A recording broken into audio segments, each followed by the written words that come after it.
Bonjour Laurence, merci Bonjour. d'être là. On s'intéresse aujourd'hui, comme on l'a fait déjà durant l'année, à l'endométriose qui touche 1 à 2 femmes sur 10, soit entre 2 et 4 millions de Françaises concernées par cette maladie qu'on connaît mal. Pourquoi d'ailleurs? C'est le tabou?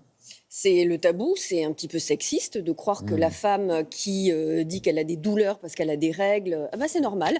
La femme, c'est fait pour souffrir, c'est quand même C'est bien fait, archaïque. quoi. C'est bien fait, on accouche, on a mal, on a les règles, on a mal. Enfin, donc on est en train de sortir de tout cet archaïsme sexiste, justement, depuis qu'on a diagnostiqué, il y a quelques années, déjà l'endométriose avec des gynécologues très spécialisés sur la pathologie. On rappelle très vite, l'endométriose, c'est quoi? C'est l'endomètre, c'est la paroi de l'utérus, l'endomètre, qui saigne une fois par mois et qui évacue en fait des cellules endométriales. Le problème avec l'endométriose, c'est que ces cellules sortent de l'utérus, donc de l'endomètre, et vont coloniser beaucoup d'autres organes de l'abdomen, en fait l'intestin, le foie, etc. Et ça fait des adhérences en fait, et ça colonise. Et il y a même des cas très graves. C'est l'origine de la douleur, ça. C'est quand ça saigne, ça fait mal et ça peut même avoir des effets sur le cerveau, ce qu'on a découvert récemment. C'est une maladie silencieuse qui passe inaperçue car les premiers symptômes sont les douleurs de règles.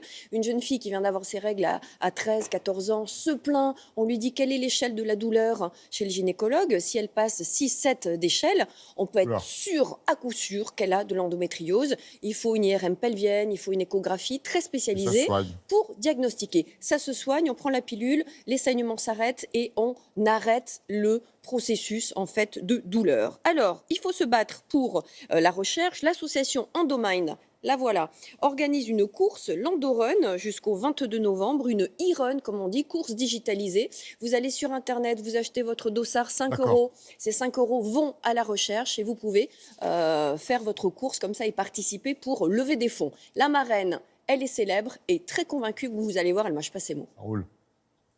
Take a breath, rest your head, close your eyes. J'ai été diagnostiquée en 2015. À la suite de ce diagnostic, j'étais profondément choquée par le fait de ne pas avoir été au courant de l'existence de cette maladie avant mon diagnostic.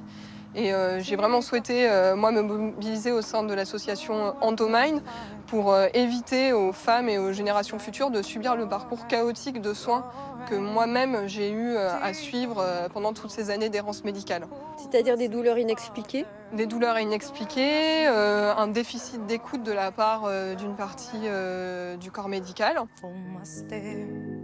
Les fonds pour la recherche sur l'endométriose qu'on arriverait à collecter dans le cadre de l'Endorun seront fléchés vers des projets de recherche, donc l'entièreté des fonds, notamment le projet de recherche Compare, qui est une cohorte de recherche sur de nombreuses femmes atteintes d'endométriose, qui permettent de suivre ces femmes dans le temps long et de pouvoir étudier leur vie avec la maladie.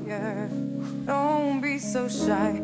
On a la chance d'avoir Imani qui se mobilise à nos côtés sur de nombreux événements, et notamment l'Endorun, qui a été construit aussi en partenariat avec Imani, une cause qui, je pense, lui tient énormément à cœur. Je crois à partir du pont, là où ça s'emballe après le tango, il y a peut-être un effet à faire avec la voix. Enfin, de toute façon, t'as dit que je trouve que c'est une maladie qui révèle énormément de la société dans laquelle on vit. Et je trouve aussi que quand on soigne l'endométriose, on soigne beaucoup de maux. Ce que j'entends par là, c'est le machisme ordinaire, un peu le sexisme dont les femmes sont victimes. Par exemple, le fait qu'on ne prenne pas en considération leur douleur, on ne la prend pas au sérieux en tout cas. Donc c'est des années à dire j'ai mal, on vous file un médicament en pensant que de toute façon t'as tes règles, t'as mal, c'est normal. Une femme qui a ses règles et qui a mal, c'est pas normal. Si elle peut pas aller au travail, si elle peut pas aller à l'école, si elle peut pas faire du sport, si elle peut pas sortir du lit, si elle peut pas tenir debout, c'est pas normal en fait. Normalement, votre corps il vous dit que vous avez mal, il y a quelque chose qui va pas, et donc il faut le prendre en considération. Avis aux papas et aux mamans et aux papas aussi, face à une jeune fille qui souffre, ne pas négliger la douleur de règles. Un site pour participer à la course, je vous engage tous à y participer, endomind.org, Endorun, et puis une appli dans quelques semaines va sortir, Easy Endo, élaborée par des médecins gynécologues spécialisés dans l'endométriose. Une appli pour les jeunes, c'est pratique. Voilà, et nous porterons tous le maillot jaune. Merci Laurence pour terminer.